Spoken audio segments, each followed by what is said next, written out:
Welcome back to the channel. I go by the name Chosen Spiritual. I just wanted to come through with a quick video.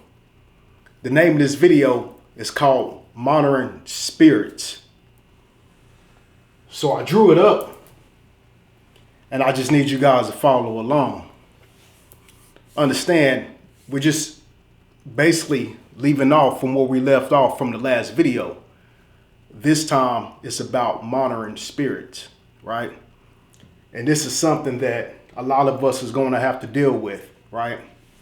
And I drew 6 things that I actually experienced going through with the monitoring spirits. And so it's different ways that the enemy is going to attack us. He needs to monitor us to make sure that we don't walk into our purpose. He's tried to block us from the spiritual realm before anything can manifest physically in our life. So you have to understand that the kingdom of darkness always have tricks underneath their sleeves. They want to slow us down, right? So the monitoring spirit, I'm going to start with number 1 right here. 3-point contact, right? Of course, you got the covert narcissist, which is ran by the devil. We understand that. So he needs to figure out what's your next move. He needs to figure out what are you going to do next so he can block it inside the spiritual realm. So the 3-point contact is that the covert narcissist always needs some type of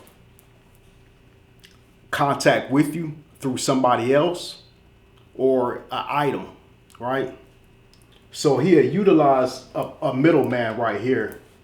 And this is somebody that you probably know, somebody that you was once associated with. So the narc will end up turning this individual against you and use this person as a tool. See, the covert narcissist looks at people as property, as tools for them to get their agenda done. So they utilize these type of people right here and use them kind of like as a third party. So in this type of situation, when you cut the covert narcissist off, you want to make sure that you cut anybody that's associated with this individual. If not, he's going to utilize those people to monitor your move, right? So he'll use this middleman right here. And like I said, this is probably one of your old friends, somebody that you were once associated with. This person will contact you through phone calls, texts, whatever. But understand that the covert narcissist is always in the back. He's always listening in on the conversations that you may have with this individual. So he'll put this individual to work to stay in contact with you. So the covert narcissist is still trying to pull energy from you, even though that you cut him off, right? So he needs that point of contact to stay inside your energy.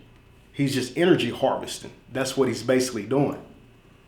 So you want to make sure that you cut the middleman off completely, right? 9 times out of 10, he's already turned this person against you anyway. This person is just used as a pawn, pretty much, right? So, of course, the covert narcissist is going to stay on the other line. He's going to listen to what your conversation is. He want to know your next move. All right, what are you trying to do? Do you have any goals? What is your dreams? Whatever that you're trying to build behind the scenes, the covert narcissist is going to try to block it spiritually. Remember, anything that we create, it always starts with our imagination first. So when we think about something, say if we want to build a house or something, most likely you're going to think about it first. You're going to think about the area, the land, the property. You're going to think about things. You're going to think about the color of the house, different things that you want in it, how many bedrooms. You're going to think about all these things before it actually manifests into the physical. See, the covert narcissist needs to have an upper hand. If he knows your next move, then he would try to block it spiritually. And he would do this through witchcraft. He would do it through spirits. He can send spirits inside your dream state to slow up whatever that you're trying to build. This is, you understand that you're dealing with a demon, right? This is a kingdom of darkness. This is what they do. So you want to make sure that you keep whatever that you're trying to build to yourself. Don't speak on your next move, your next project, your endeavors, whatever that you're trying to do. Keep it to yourself, right? Because once you tell somebody, if that person is operating at a low vibration, then Satan spirits, that demonic spirit, can utilize those people to gain information. It's all about information so they can block you, right? The devil and his demons is against progression. They want to keep you stagnant in life. They don't want you making no moves whatsoever. If you don't make any move, if you're stagnant, most likely you're at a low vibration. Most likely they have control of you spiritually, right? So, number 2, clothing, hair, nails, stuff like that. They will steal these things from you, take it back to lodges and do work on you. Send demonic spirits to these items, and those demons and those spirits will track you down. And if it's a monitoring spirit, then they will just, they will watch your every move. It's kind of like spirits jumping from body to body, right? They can utilize the actual items that they stole from you to figure out where you at through remote viewing, divination. They will go to practitioners to do different things done so they can follow your every move, right? So, kingdom of darkness, you're dealing with trickster energy, right? They want to know everything about you so they can block it inside the spiritual realm.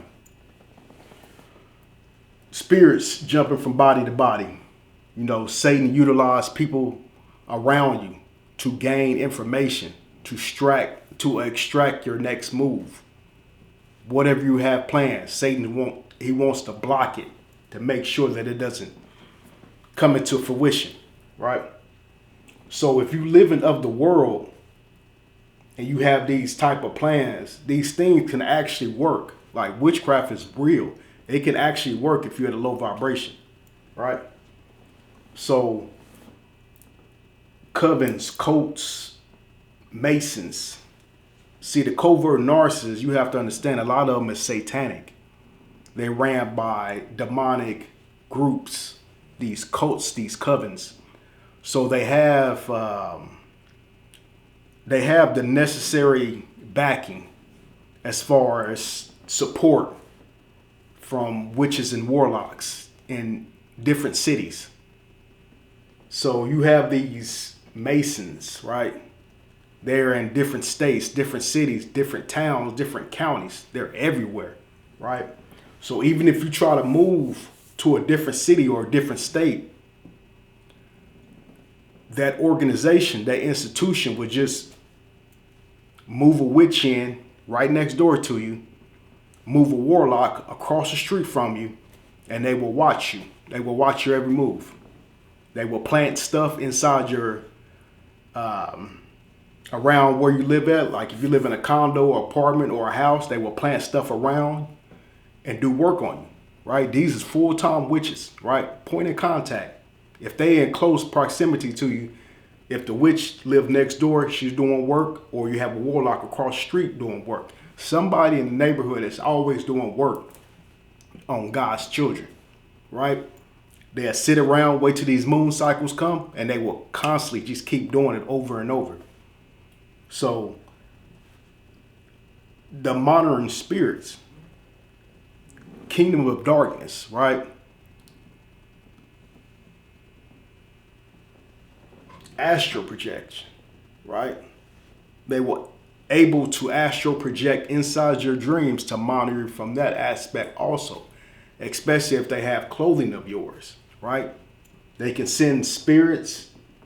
They can do like the warlock, the covert narcissist can do outer body astral projecting to watch your every move, to block it. It's all about keeping you not moving forward, keeping you in the same cycle over and over. And they will do this for a time. And like I said, they have a group, the covens, the cults. That's what they do. They target certain individuals who they feel like that they're threatened by spiritually. They would try to isolate that individual and try to extract as much energy as they can as possible and keep this person in a never-ending cycle, right? So if they'll move a witch in next door, pay their rent up for a year or two, and they'll sit there and constantly do work on you over and over and over, right? So you have to pray. You have to pray against a lot of this stuff. These monitoring spirits is to track your every move, to make sure that you don't walk into your purpose, right? To make sure that they keep you at a low vibration. So make sure that you have a relationship with the Heavenly Father. Stay close to Him. Pray against any monitoring spirits. I used to always, when I was going through this, well, actually, I'm still am, but the prayer that I would say is, I cast down any witch, any warlock. Heavenly Father, I pray that you cover their eyes with shells, cover their ears with shells so they can't hear, so they can't see my next move. I used to have to constantly pray these things over and over myself, right? Because I was dealing with a lot of this stuff. You have to understand that the individual I was dealing with was a warlock, wouldn't stop at nothing, right? It was obsession. Like, it's crazy, So the more your vibration rise, the more you understand how everything works, the more you can combat a lot of this stuff. And these monitoring spirits, they're real, right? They're here to watch your every move. Everything you do, they want to know about it, right? Every conversation that you have with a friend or a family, they want to know about it, right? And Satan will send those spirits out. And they will jump from body to body to body, right? To listen, to see what you got going on. This is the world that we live in, right? See, in the Bible, Pharaoh, Exodus, right? He had a lot of God's children in captivity. Now it's different. Now they utilize spirits to watch you, to keep you in captivity energetically, to keep you at a low vibration, right? So, of course, we're living in different times. The devil still remains the same. Your job is to pray against any wickedness that comes towards you. So, this is the quick video that I want to come through. It's the monitoring spirits. Make sure that you're praying against it. God bless you.